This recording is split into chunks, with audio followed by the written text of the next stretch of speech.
Welcome to NEXTGames' Intense Ambuscade series, October 2024, against a Dullahan and on some difficulties a Monoceros.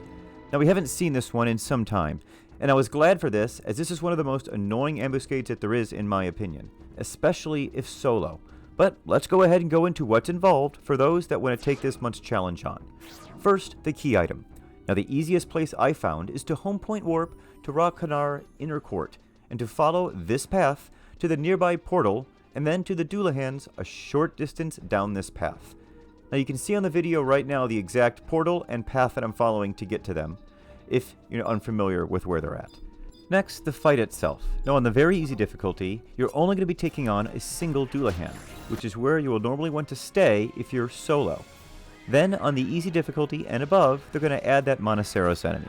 Let's first discuss the main NM.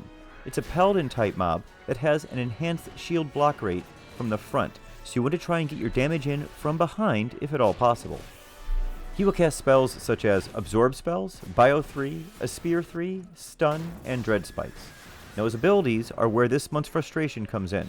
Normally he's a fairly easy enemy with a ton of defense, so it would just take a while to kill it but otherwise not be much of a challenge. But in addition to that, he's going to have a charging up ability that will have one of three nasty consequences.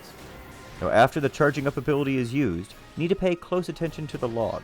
After he uses that charging up ability, one of three messages will be there telling you what the consequence will be. One of the messages will say that he's charging, one will say he's boiling, and the final will refer to miasma. Now if it says in the log that he's charging up, it means that all TP gained is going to boost the damage of the next Atramentus libations that's used. Now on the normal and below difficulty, this can largely be ignored, but on difficult and above, you'll want to have all DD normally exit the area other than one DD or the tank, and feed small amounts of TP to the enemy until that ability is used. Then everyone can get back in and continue doing damage.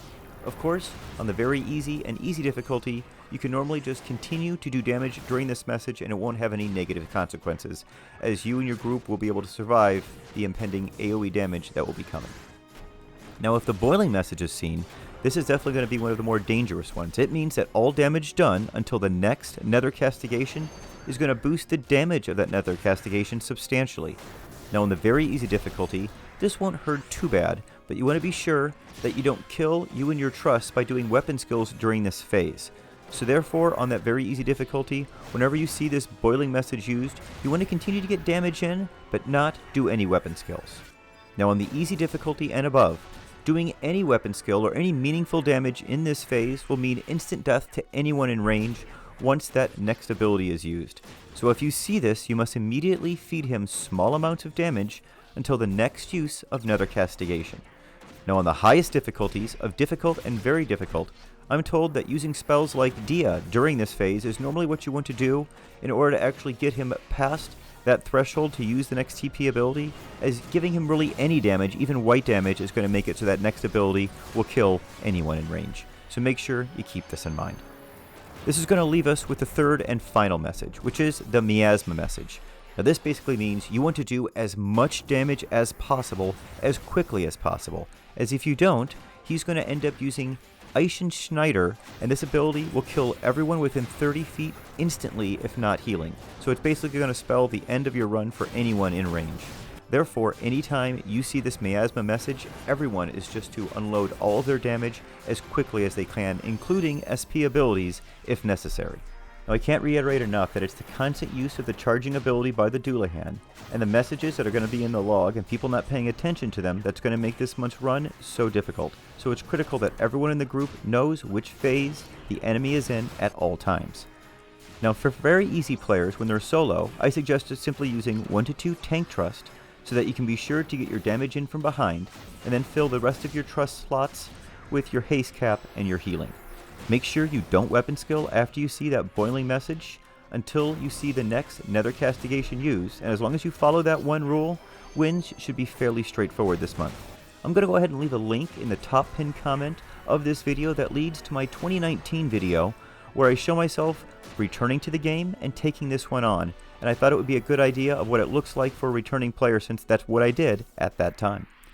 Now for soloers this month winning a challenge, I have come up with a strategy that works fairly well with about a 75% success rate for me. Now the first and easiest part of this strategy is the Monoceros. At the start, you will want to enfeeble him with 1 to 2 enfeebles and then start getting in as much damage as you can, being sure to stop your use of weapon skills during those TP abilities. I will often use this time when he's using those abilities to recast debuffs to force that Grace of Hera on his next ability usage. Now after a handful of weapon skills, the Monoceros would normally have been dispatched with. Now, onto the main enemy and how we deal with him. First, the trust. I suggest you go with 3 tank trust, Cephthus, and Yoran. Now the reason for this is your main risk on this difficulty isn't the enemy themselves, but it's your group dying and leaving you all alone due to his nasty boiling attack, which will almost always wipe them out on this easy difficulty. Now the only trust that I find that sometimes live through it are the tanks, so that's why I'm going with 3 in hopes that at least 1 or 2 of them will live through that boiling attack the first or second time it's used. I then use Cephthus to keep feeding HP and MP to the group during that initial phase, and I'm using Yoran for cures, but keep in mind that Yoran and Cephthus are normally going to die to the first boiling message that you see, so their usefulness is normally in the first half of the fight. Now your tank's job is to keep hate while you keep getting damage in from behind. Now I'm using the Dancer sub-job here for some versatility to cure both the tanks after Yoran dies, and to cure myself if the tanks die. Now as the fight goes on, you will want to keep doing damage as quickly as you can when you see that charging message used. Now you will want to run out of range and put up Megawari if you see the boiling message used, so just in case that ability ends up doing a large amount of damage, it'll get eaten by your Megawari. And if you see the miasma message, you need to immediately dump any skill chain or weapon skill you have and then keep getting in damage so that you can hopefully push him into a different mode. Otherwise, he's going to use that nasty ability that will instantly kill everyone within 30 feet. Now when that boiling message comes up and you're out recasting Megawari, use that time to recast your buffs while your tank pushes the boss TP up enough to use that Nether Castigation.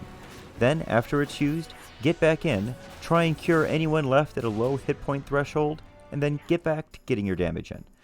Using this strategy, my tank trust normally dies somewhere around 25% health, which makes me have to finish that last part of the fight solo, which is slower than the first part of the fight because of course now I'm attacking from the front of the enemy.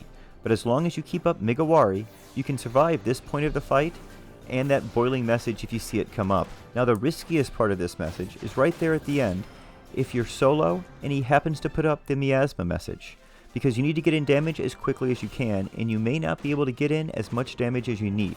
If you find yourself in this position, make sure you use Meekage to spike your damage and hopefully get in enough before he uses Eisenschneider.